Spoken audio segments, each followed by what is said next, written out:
Comunidade dos Países da Língua Portuguesa, CPLP, apoio Timor-Leste desde luta libertação to agora, nova oin se hametin relação bilateral diakliutan.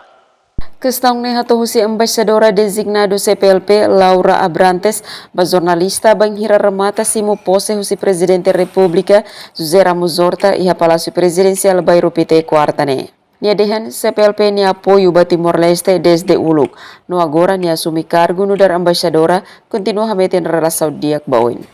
Nesse país de Sernebema apoia bastante durante que tenha luta para a independência, então o país de Sernebema reforça, fortalece que tenha relações diplomáticas. Nunemos Vice-Ministra Assunto ASEAN Milena Maria da Costa Rangel Dehan, Timor-Leste iha relação lebih forte com a nação CPLP.